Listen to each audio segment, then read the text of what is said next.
नमस्कार दोस्तों, स्वागत है आपका। तो जैसा कि हमने आपको शुरुआत से ही बताया था कि हम आपको इस बार की जो जीडीएस रिक्रूटमेंट है उसकी शुरुआत से लेकर के ज्वाइनिंग तक का जो भी प्रोसीजर होगा उसके बारे में जो भी अपडेट्स आएगी उन सभी को डिटेल में बताएंगे।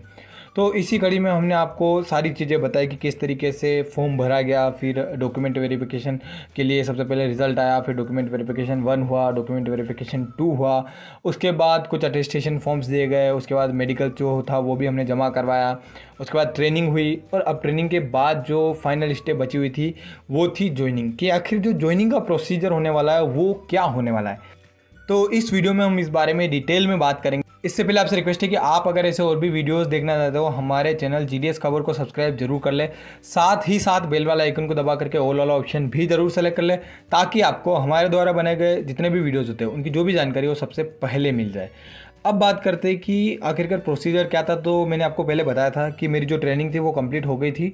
ट्रेनिंग कंप्लीट होने के बाद जो आईपीओ सर थे उन्होंने हमसे पूछा था कि कितने दिनों बाद आप ज्वाइनिंग करना चाहते हो। देखिए, एक लिमिट होती है कि आपको ट्रेनिंग के इतने दिन बाद ज्वाइनिंग दिला सकते हैं, लेकिन हमारे पास भी थोड़ा सा एक विंडो होता है जिसमें कि मान लो अगर कोई किसी दूसरे स्टेट से आया हो तो उसको सेटल होने में थोड़ा टाइम लग सकता है। तो ऐसे केस में जो है लोगों को टाइम दिया गया था, स्टूडेंट्स को, कि आपको कितने दिन में ज्वाइनिंग लेनी है। तो इसी तरीके में मेरे को भी टाइम दिया था, तो मैंने उनसे एक डेट बता दी थी और उस डेट को उन्होंने कहा था ठीक है इस डेट को तुम्हारी ज्वाइनिंग हो जाएगी। ज्वाइनिंग कराने के लिए हमारे जो आईपीओ सर होते हैं वो तो नहीं आते, लेकिन उन्हीं के अंडर शायद मेल गार्ड जो सर होते हैं वो काम करते हैं, तो वो हमारी ज्वाइनिंग करवाने के लिए आते हैं। तो एक तरीके से हमारा उनसे डायरेक्ट कॉन्टैक्ट हो जाता है, आईपीओ सर उनको इंस्ट्रक्शंस दे देते हैं, फिर हमारी डायरेक्ट उनसे बात हो जाती। तो मेरे केस में यही हुआ था, मैंने मेल गार्ड सर जो थे उनसे डायरेक्ट बात कर ली थी और उन्होंने मुझे बता दिया था कि इस तारीख को इस टाइम में वहाँ पर आ जाऊँगा। सबसे पहले वो सब ऑफिस में आते हैं, हमें भी हमारा जो सब ऑफिस होता है वहाँ जाना पड़ता है। वहाँ वो थोड़ा सा डॉक्यूमेंटेशन का कुछ प्रोसेस करते हैं, उसके बाद जो भी रजिस्टर्स होते हैं, जो भी डिवाइसेस होते हैं उनको हैंड ओवर करना होता है। तो इसके लिए हमें जो हमारा बीओ होता है, ब्रांच ऑफिस होता है, वहाँ जाना होता है। ब्रांच ऑफिस जाने के बाद वहाँ पर थोड़ा जो भी और लिखने का जो काम होता है, रजिस्टर्स का कुछ जो डॉक्यूमेंट्स तैयार करने होते हैं वो सारा प्रोसीजर वहाँ पर कंप्लीट होता है।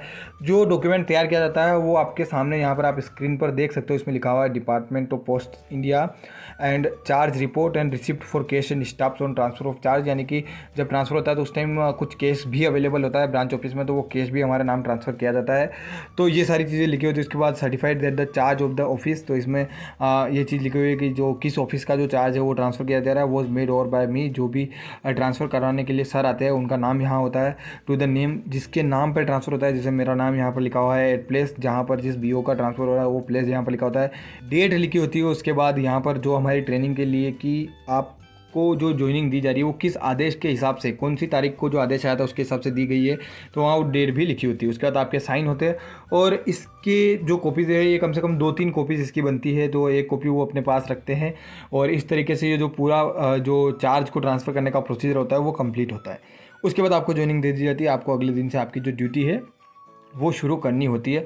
और इसी दौरान आपको, जैसा कि हमने पहले ही बता दिया है कि आपको आपका एक पोस्ट ऑफिस सेविंग अकाउंट खोलना होता है, एक आईपीबी का अकाउंट खोलता है, आपकी सैलरी आईपीबी के अकाउंट में आती है। उसके बाद वो सेविंग अकाउंट जो है उसमें ट्रांसफ़र हो जाती है।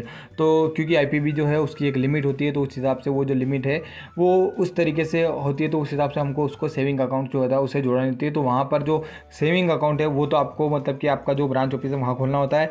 साथ ही साथ जो आईपीबी का अकाउंट होता है वो कोई भी बीपीएम जो वहाँ अवेलेबल होता है वो आपको ईजिली खोल के दे देगा, तो उसमें कुछ नहीं करना पड़ता है, आपका जो अंगूठा है उसकी ज़रूरत पड़ती है। जो आईपीबी का अकाउंट है वो पूरा मतलब कि पेपरलेस है, उसमें कोई भी पेपर की जो कार्रवाई वो नहीं होती है, सारा ऑनलाइन है, आपके बायोमेट्रिक से ही पूरा प्रोसीजर वो चलता है। तो ये था पूरा प्रोसीजर मेरा जो चार्ज था उसके हैंडओवर करने का। आपको ये जो वीडियो है कैसा लगा कमेंट बॉक्स में बताना, और ऐसी और भी जो जानकारियाँ आगे आएंगी हम उनसे आपको अवगत कराते रहेंगे। तो वीडियो में अंत तक बने रहने के लिए आपका धन्यवाद। ऐसे और वीडियोस देखने के लिए हमारे चैनल जीडीएस खबर को सब्सक्राइब करना ना भूलें। मिलेंगे आपसे नए वीडियो में नई जानकारी के साथ, तब तक के लिए जय हिंद, जय भारत।